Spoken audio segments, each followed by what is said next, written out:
नमस्कार, देवभूमि समाचार देखना मेरे साथ। मैं हूं शंकर दत्तपंत। शुरुआत खबरों की। उत्तराखंड में उपचुनाव को लेकर मुख्यमंत्री पुष्कर सिंह धामी चंपावत में एक मेगा रोड शो किया उन्होंने। ये रोड शो बनबसा से शुरू हुआ, टनकपुर तक चला। चंपावत विधायक कैलाश गैतोड़ी के इस्तीफा देने के बाद अपने उपचुनाव के लिए धामी विधानसभा क्षेत्र में पहली बार इतने बड़े कार्यक्रम में दिखाई दिए। सीएम धामी ने रोड शो के जरिए अपने उपचुनाव के लिए प्रचार की औपचारिकताएं शुरुआत भी की। हालांकि इससे पहले भी वो चंपावत का दौरा कर चुके हैं। अब रोड शो के जरिए सरकार चुनावी माहौल बनाना चाह रही है, क्योंकि इस बार चुनाव जीतना है मुख्यमंत्री पुष्कर सिंह धामी को, और इसीलिए इस गर्मी में पसीना बहाया जा रहा है। और ये रोड शो की तस्वीरें आप देखिए। बनबसा से टनकपुर तक एक रोड शो किया मुख्यमंत्री ने, क्योंकि यहीं से इस बार उपचुनाव जहां जीत हासिल करनी है मुख्यमंत्री पुष्कर सिंह धामी को। और आज की ये रोड शो की तस्वीरें भी हैं।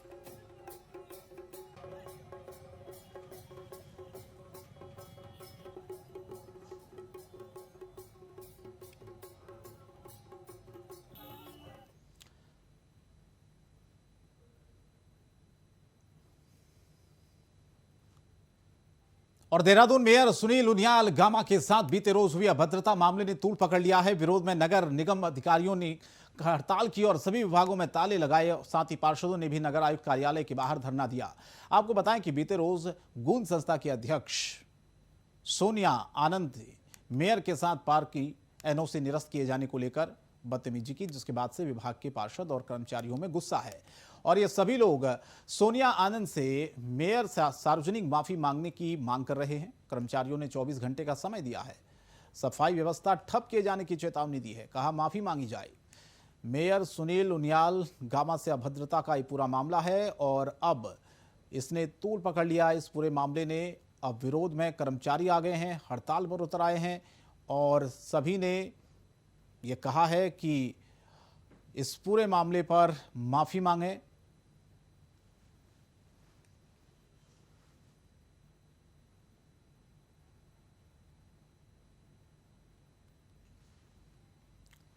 अभय हमारे संवाददाता ज्यादा अपडेट के लिए हमारे साथ सीधे लाइव जुड़ रहे हैं।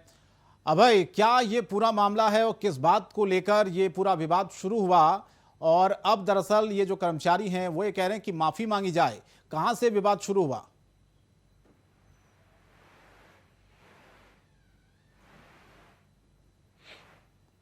अभय, आवाज आ रही है आपको? चलिए हम दोबारा संपर्क साधने की कोशिश करेंगे, लेकिन फिलहाल जो अभी स्थिति नज़र आ रही है वो विरोध प्रदर्शन आप देख पा रहे होंगे।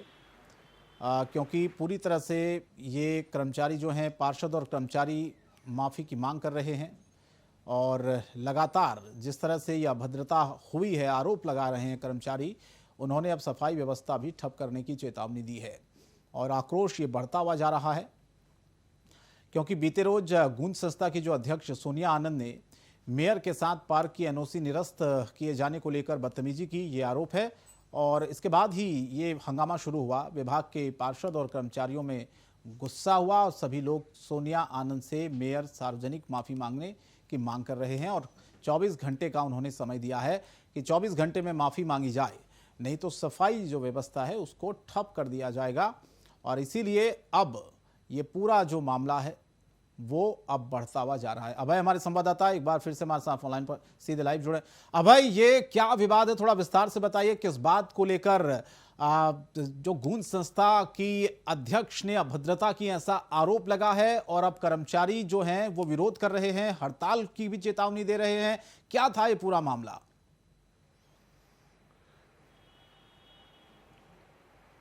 अभय, अबे आपको मेरी अगर आवाज आ रही है तो आपसे समझना चाहेंगे कि पूरा मामला है क्या, किस बात को लेकर यह हंगामा शुरू हुआ? कि जिस प्रकार से पार्षद का आरोप यहाँ पर मेयर के ऊपर लग रहा है, तो उससे साफ तौर पर जाहिर है कि जो निर्माण के काम जो होने थे उन चीज़ों को लेकर यहाँ पर बातचीत नहीं बन पाई। क्योंकि जिस प्रकार से पार्षद का आरोप है कि पहले नगर निगम के द्वारा एनओसी दे दी गई थी पार्क को बनाने की, और उसके बाद नगर निगम की तरफ से इस एनओसी को यहाँ पर रद्द करने का काम किया गया, जबकि वहाँ पर जो पार्क को बनाने का जो काम था वो वहाँ पर शुरू हो चुका था। ऐसे में सीधे तौर पर जो क्षेत्रवासी यानी जो वार्ड के जो लोग हैं उनका सीधा आरोप नगर निगम पर है कि नगर निगम की जो प्रशासन है उनकी सीधी तरह से नज़र वहाँ की जो ज़मीन है उन ज़मीनों पर कब्जा करने की है, क्योंकि जिस प्रकार से एनओसी को रद्द करने का काम यहाँ पर किया गया, तो ऐसे में जी। साफ तौर पर ये कह सकते हैं कि जो क्षेत्रवासियों की जो भावना थी उन भावनाओं को आहत पहुंचाने का काम नगर निगम प्रशासन की तरफ से यहाँ पर किया गया। और यही वजह रही कि जो पार्षद थी वो वहाँ पर आग बबूला हो गए। उन्होंने सीधे तौर पर अभद्र भाषा का प्रयोग करते हुए मेयर के ऊपर कई तरह के संगीन आरोप यहाँ पर लगाए हैं, क्योंकि जिस प्रकार से बातचीत में साफ तौर पर देखा जा सकता है तो ये मेयर ने साफ तौर पर इन चीज़ों का जिक्र यहाँ पर किया है कि एनओसी निगम प्रशासन की तरफ से नहीं बल्कि एमडीडी की तरफ से यहाँ पर रद्द की गई है और उसमें निगम प्रशासन का अपना स्तर पर कोई रोल नहीं रहा है। लेकिन निगम प्रशासन अपना स्तर पर कार्रवाई यहाँ पर जारी रखेगा और एमडीडी प्रशासन से यहाँ पर बातचीत करेगा कि जो पार्क बनाने की जो एनओसी दी गई है उस पर यहाँ पर काम हो सके और जिस प्रकार से वहाँ पर क्षेत्र की जनता को लाभ मिल रहा है उन सब चीज़ों को लेकर वहाँ पर निगम प्रशासन ने अपनी ये कह सकते हैं कि अपनी बचाव की मुद्रा में उन सब चीज़ों का यहाँ पर जिक्र जरूर किया है। लेकिन जो क्षेत्रीय जनता है वो पार्षद के नेतृत्व में सीधे तौर पर आरोप यहाँ पर लगा रही है कि निगम प्रशासन की नीयत साफ नहीं है, क्योंकि जिस प्रकार से जनहित के लेकर यहाँ पर काम होना चाहिए था, क्योंकि अगर पार्क उस क्षेत्र में बनता तो सीधे तौर पर जो जनता वहाँ की है उन जनता को लाभ वहाँ पर मिलता, बच्चों को बैठने का खेलने का एक स्थान वहाँ पर मिल पाता, जो क्षेत्र के लोग हैं वो उस पार्क में बैठकर अपनी बातचीत वहाँ पर कर सकते थे, एक आपसी और सौहार्दपूर्ण वाला जो माहौल था वो वहाँ पर बना रहता। लेकिन जिस प्रकार से एनओसी देने के बाद निर्माण काम शुरू होने के बाद उस एनओसी को रद्द करने का काम यहाँ पर किया गया, तो उस पर तो सीधे तौर पर समझा जा सकता है कि भेदभावपूर्ण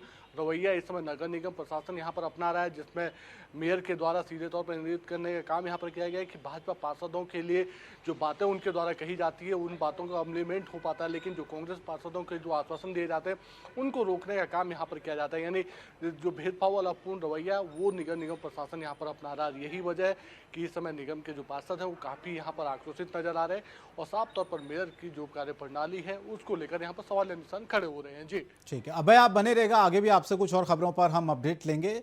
फिलहाल आगे बढ़ते हैं देहरादून से खबर है, जहां पर प्रदेश में लगातार बिजली का संकट गहराता जा रहा है। गांव कस्बों में 2 से 3 घंटे बिजली की कटौती हो रही है।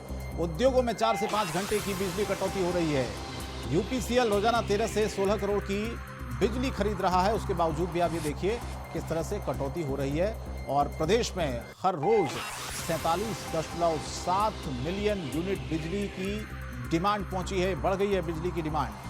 अब ये पूरी कैसे होगी? दरअसल कटौती जो हो रही है इससे आम जनता भी परेशान है। गांव हैं, कस्बे हैं जहां पर 3 से 4 घंटे रोजाना की जो बिजली कटौती है वो देखी जा रही है। उद्योगों में 4 से 5 घंटे बिजली कटौती हो रही है। उद्योग प्रभावित हो रहे हैं, इसके साथ साथ आम जनता भी परेशान हो रही है। अभय लगातार हमारे संवाददाता हमारे साथ बने हुए हैं। अभय, बिजली कटौती से आम से लेकर खास तक सभी लोग परेशान हो रहे हैं, उद्योगों पर इसका असर पड़ रहा है।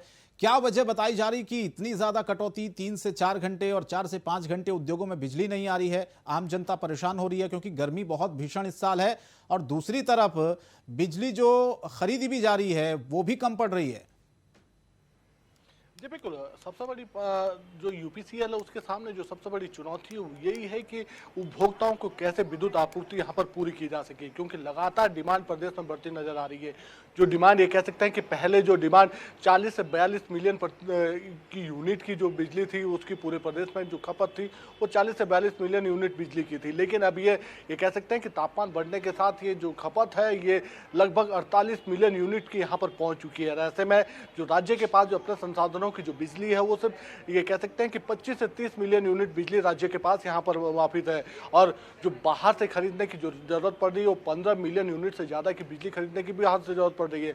लेकिन जो बाहर से जो बिजली खरीदी जा रही है उसको भी विद्युत ये कह सकते हैं कि यूपीसीएल अभी तक आपूर्ति पूरी नहीं पहुंचा पा रहा है, क्योंकि 15 मिलियन यूनिट बिजली बाहर से जो खरीदी जा रही है वो भी ऊंचे दामों पर यहाँ पर खरीदने का काम यूपीसीएल प्रशासन की तरफ से किया जा रहा है। और उसमें भी ये कह सकते हैं कि कई राज्यों से गुहार लगाने के बाद यूपीसीएल को सिर्फ 10 से 13 मिलियन यूनिट बिजली ही यहाँ पर मिल पा रही है। यानी वो जो बाहर से बिजली खरीदने का जो काम था वो भी पूर्ण रूप से पूरा नहीं हो पा रहा है। और लगातार ये कह सकते हैं कि जो ये कह सकते हैं जो कोटा बिजली का यूपीसीएल के पास था वो लगातार यहाँ पर कम पड़ता हुआ नजर आ रहा है। यही वजह रही कि यूपीसीएल अब कटौती करने पे यहाँ पर कटौती करके बिजली को बचाने का काम कर रहा है, ताकि आने वाले समय में उपभोक्ताओं को बिजली यहाँ पर मिल सके। और ये कह सकते हैं कि चाहे ग्रामीण शहर हो, चाहे ग्रामीण क्षेत्र हो या शहरी क्षेत्र हो या फिर औद्योगिक क्षेत्र हो, दोनों ही तीनों ही जगहों पर यहाँ पर बिजली कटौती लगातार यहाँ पर चल रही है। यही वजह रही कि आम उपभोक्ता इस समय परेशान है। लेकिन सबसे बड़ी चिंता यही है यूपीसीएल के सामने कि कैसे इस बढ़ी हुई बिजली की डिमांड को कैसे पूर्ण किया जा सके, क्योंकि ये कह सकते हैं कि जो नेशनल एक्सचेंज बोर्ड से जो बिजली खरीदी जा रही है उसमें भी ये कह सकते हैं कि जो केंद्र की तरफ से जो मंजूरी दी गई है वो भी यहाँ पर राज्य के लिए पूरी नहीं हो पा रही, क्योंकि राज्य के ये कह सकते हैं राज्य ने जो मांग यहाँ पर करी थी 50 से ज़्यादा मिलियन यूनिट बिजली की यहाँ पर मांग करी थी, उसमें सिर्फ 30 मिलियन यूनिट बिजली देने की बात केंद्र की तरफ से की गई थी। तो ऐसे में कह सकते हैं कि लगातार तापमान बढ़ने के साथ जो चुनौतियां हैं वो यूपीसीएल के बिल्कुल, सामने ये आम लगातार जनता यहाँ के पर बढ़ लिए रही है। कहीं ना कहीं परेशानी बन रही है और एक तरफ देखिए बिजली खरीदी भी जा रही है ज्यादा से ज्यादा और मांग भी पूरी नहीं हो पा रही है। बहुत बहुत धन्यवाद इस तमाम जानकारी के लिए, हमारे साथ जुड़ने के लिए अभय। आगे बढ़ते हैं। कोविड काल के दौरान स्वास्थ्य विभाग में सेवा दे रहे आउटसोर्स कर्मचारियों को निकाल दिए जाने का असर दिखाई देने लगा है। हरिद्वार के मेला अस्पताल में करोड़ों रुपए की लागत से लगाई गई आरटीपीसीआर मशीन टेक्नीशियन न होने के चलते धूल फांक रही है। आगामी 3 मई से शुरू होने जा रही चारधाम यात्रा के दौरान बड़ी संख्या में यात्री हरिद्वार पहुंचेंगे। प्रदेश में कोरोना के बढ़ते मामलों को देखते हुए स्वास्थ्य विभाग को आरटीपीसीआर जांच बढ़ानी होगी। ऐसे में हरिद्वार में होने वाली सभी जांचों को पहले की तरह देहरादून या हल्द्वानी की लैब में भेजना पड़ेगा। मामले पर सीएमओ डॉक्टर खगेंद्र कुमार सिंह का कहना है कि लैब टेक्नीशियन की कमी के चलते आरटीपीसीआर मशीन ऑपरेट नहीं हो पा रही है। कर्मचारियों की कमी से उच्च अधिकारियों को अवगत करा दिया गया है। अब देखना होगा कब तक कर्मचारियों की नियुक्ति होती है। तो आरटीपीसीआर टेस्टिंग हमारे कुछ कम हो रही है लेकिन कम हो रही है, जितना होना चाहिए उतना नहीं हो रही है। और अगर मैन पावर हमें नहीं मिलेगा तो हम इन लोगों को जो भी आरटीपीसीआर होंगे उसको हम पहले जैसे किया जाता है देहरादून दून मेडिकल कॉलेज या ऋषिकेश एम्स में वहाँ भेजना सुनिश्चित करेंगे। लगाई गई थी नहीं, मशीनें चल रही हैं, ऐसी बात नहीं मशीनें नहीं चल रही है, लेकिन उस हिसाब से रन नहीं कर पा रही है। चूँकि हमारे उसका कैपेसिटी 200 का ही है तो हम 150-200 ही कर पा रहे हैं रोज़ाना, इससे ज़्यादा नहीं कर पा रहे हैं। चूँकि एक बार रन करने में 4 घंटे की मशीन रन करता है, तो हमें एलटी कम से कम 2 या 3 शिफ्ट में चाहिए होता है। तो हरिद्वार में कोविड टेस्टिंग ठप पड़ी हुई है क्योंकि आरटीपीसीआर मशीन धूल फांक रही है। विकास हमारे संवाददाता लाइन पर जुड़े हैं हरिद्वार से। विकास, ये मशीन जब लगाई गई थी तब बहुत सी ऐसी उम्मीदें थी कि आने वाले दिनों में व्यवस्थाएं ठीक होंगी, लेकिन बीच में संक्रमण कम हुआ, फिर से पहली जैसी स्थिति होगी। मशीनें तो हैं लेकिन कर्मचारी गायब हैं। जी बिल्कुल, जिस तरह से कोविड का जो संक्रमण प्रदेश में दिख रहा है कि लगातार फिर से एक बार अपना मुंह बढ़ा रहा है, लगातार बढ़ रहे हैं संख्या। वहाँ जहाँ सरकार ने भी मास्क को दोबारा से जरूरी यहाँ पर कर दिया है, लेकिन वहीं इसी बीच हरिद्वार में अगर हम बात करें आरटीपीसीआर की जो मशीन बड़ी उम्मीदों के साथ यहाँ लगाई गई थी वो कहीं ना कहीं धूल फांक रही है। क्योंकि एक बड़ा मुद्दा यहाँ पर जिस तरह से कोविड काल में जो स्वास्थ्य कर्मी थे, आउटसोर्स से जो कर्मचारी जोड़े गए थे स्वास्थ्य विभाग में, उनको अब फिलहाल उनके काम को नकार दिया गया है और उनको बाहर का रास्ता दिखा दिया गया है। हालांकि वो विरोध भी कर रहे थे पिछले दिनों, लेकिन इसी के चलते कहीं ना कहीं अब स्वास्थ्य विभाग से बड़ी परेशानियां यहाँ पर देखने को मिल रही हैं। जिस तरह से मशीन न होते हुए भी यहाँ पर टेस्टिंग के लिए लोगों को इधर उधर भटकना पड़ रहा है। और जाहिर सी बात है, जैसे चारधाम यात्रा शुरू होगी उस बीच यात्री आएंगे और सरकार बिल्कुल ये चाहेगी कि जिस तरह से देखा जा रहा है कि सरकार फिर से एक बार कोविड जो टेस्ट है, रिपोर्ट है, वो अनिवार्य यहाँ पर करेगी। तो अगर कोई यात्री आता है या कोई बाहर से व्यक्ति आता है, वो किस तरह से हरिद्वार में अपना कोविड टेस्ट कराएगा, तो कहीं ना कहीं उसकी रिपोर्ट फिर से देहरादून या हल्द्वानी भेजनी पड़ेगी। तो एक बड़ा सवाल यहाँ पर उठता है कि लाखों रुपया खर्च करने के बाद भी आप मशीन बिल्कुल, ये एक तरह से विकास वाकई में एक समस्या है, क्योंकि मशीन तो है लेकिन कर्मचारी ही नहीं है, तो आखिर संचालन कैसे होगा, टेस्टिंग कैसे होगी, ये बड़ा सवाल उठ रहा है। फिलहाल वक्त एक ब्रेक का है, ब्रेक के बाद भी खबरें जारी रहेंगी। स्वागत है ब्रेक के बाद आपका। देहरादून में राज्यपाल लेफ्टिनेंट जनरल गुरमीत सिंह ने चारधाम यात्रा की उच्च स्तरीय बैठक ली। बैठक में शासन के उच्चाधिकारी, डीजीपी और संबंधित विभागों के विभागाध्यक्ष भी मौजूद थे। राज्यपाल ने कहा कि चारधाम यात्रा उत्तराखंड की सामाजिक सांस्कृतिक व्यवस्था की पहचान है। सभी विभागों को अपने प्रयासों को इंटीग्रेट करने का काम करना होगा। श्रद्धालुओं की सुविधा और सुरक्षा का ध्यान रखना होगा। स्थानीय नागरिक चारधाम यात्रा का अभिन्न अंग है। उनकी भागीदारी के बिना ये यात्रा संभव नहीं है। होटल वाले, गाड़ी वाले, दुकान वाले सभी इस यात्रा के महत्वपूर्ण भागीदार हैं। सबकी सुविधाओं का ध्यान रखा जाए।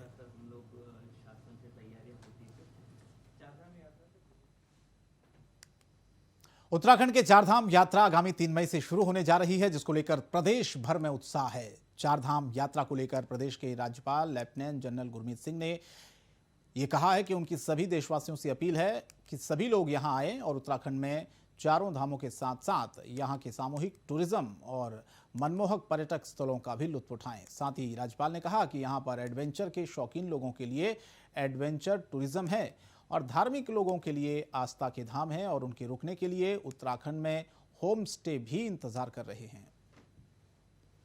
पहले तो मैं कहूंगा कि ये उत्तराखंड का सौभाग्य है, देवभूमि का सौभाग्य है कि चार धाम यात्रा शुरू होने वाली है और प्रदेश ने हर एक तैयारी कर ली है। और मैं तो पूरे विश्व को कहूंगा कि आप आइए और चार धाम यात्रा में जो धार्मिक, टूरिज्म और इसके अलावा जो एडवेंचर, माउंटेनिंग और टूरिज्म का जो लुत्फ है वो उठाए। पूरा जो उत्तराखंड के लोग हैं वो आपको आमंत्रित करते हैं और यहाँ पर टूरिज्म डिपार्टमेंट ने बहुत बारीकी से प्लानिंग किया है। उत्तराखंड में धामी सरकार के 1 महीने के कार्यकाल में किए गए जन सरोकार के कार्यों को लेकर बीजेपी कार्यकर्ता अगले महीने जनता के बीच जाएंगे और अपनी सरकार की उपलब्धियों की जानकारी देंगे। इसके साथ बीजेपी प्रदेश अध्यक्ष मदन कौशिक ने जानकारी देते हुए बताया कि प्रदेश के सभी 252 मंडलों में हमारे प्रशिक्षण शिविर पहले लगाए जा चुके हैं। आगामी महीने के पहले सप्ताह से जिलों के पदाधिकारियों के प्रशिक्षण शिविरों का आयोजन होगा, जिसके लिए संगठन स्तर पर तैयारियां पूरी कर ली गई हैं। जो सरकार ने प्रमुख काम किए हैं, अब जनता के बीच में 15 दिन के लिए जनता को जाकर उसका जितनी भी विकास की योजनाएं हैं जो हमने बनाई हैं उनकी जानकारी देंगे, जनसंपर्क अभियान चलाएंगे। दूसरा, हमारा जो प्रशिक्षण शुरू हुआ था, हमने 252 मंडलों का पूरा कर लिया था, अब हमारे जिलों का प्रशिक्षण भी मई में शुरू हो रहा है, उसकी भी हमारी तैयारी हो गई है। उस प्रशिक्षण के माध्यम से भी हम कार्यकर्ताओं को आगे और विचार के साथ, दृढ़ता के साथ और हर ब्लॉक में स्मार्ट विलेज बनाए जाएं, जहां साथ ही स्थानीय कलाओं का चिन्हीकरण भी हो। इस संबंध में पंचायती राज मंत्री सतपाल महाराज ने दिशा निर्देश दिए। दिशा निर्देश के साथ साथ आपको बता दें, समीक्षा बैठक ली और उन्होंने ये भी अवगत कराया कि राज्य में पर्यटकों की संख्या में निरंतर इजाफा हो रहा है। ग्रामीण क्षेत्रों में कार पार्किंग की उचित व्यवस्था न होने के कारण पर्यटक स्थलों पर जाम की स्थिति बनी रहती है। इस पर मंत्री द्वारा निर्देशित किया गया कि प्रत्येक जिला पंचायत पर्यटक स्थलों के समीप स्थान चिन्हित करते हुए 15वें वित्त आयोग से प्राप्त धनराशि से वहां पर कार पार्किंग की व्यवस्था बनाई जाए। साथ ही उन्होंने पंचायतों को प्राप्त धनराशि से प्राथमिकता के आधार पर प्रत्येक विकासखंड में एक जिम स्थापित करने के भी निर्देश दिए।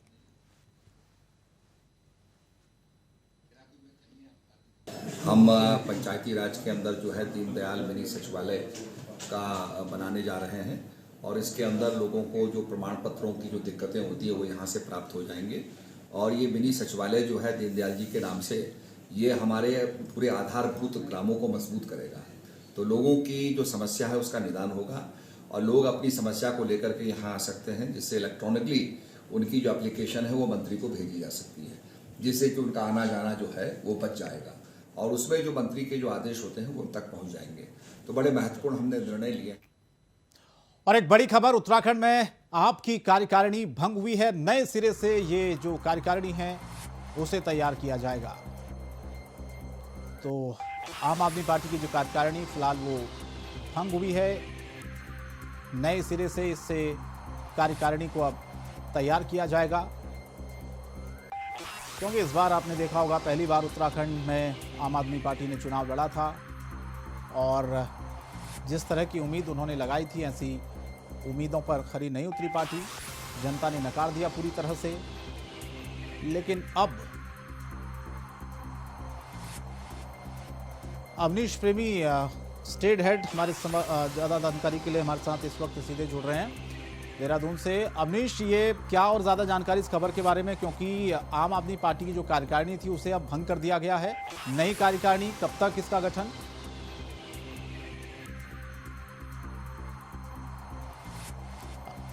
चलिए हम दोबारा संपर्क साधेंगे हमारे संवाददाता अवनीश से कि लेकिन फिलहाल आपको बता दें कि उत्तराखंड में आम आदमी पार्टी की कार्यकारिणी भंग हुई है और फिलहाल नए सिरे से इसे तैयार किया जाएगा, इस कार्यकारिणी को।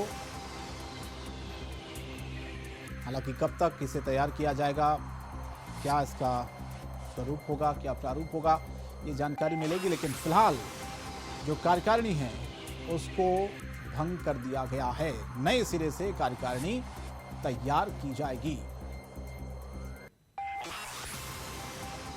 तो आम आदमी पार्टी को जिस तरह की उम्मीदें थी इस बार विधानसभा चुनाव में, वो पूरी नहीं हुई। उत्तराखंड की जनता ने उन्हें इस बार नकार दिया था, क्योंकि पहली बार आम आदमी पार्टी ने इस बार चुनाव लड़ा था दिल्ली मॉडल पर, और वो उत्तराखंड में दरअसल काम आया नहीं और बाजी मार ली एक बार फिर से भारतीय जनता पार्टी ने।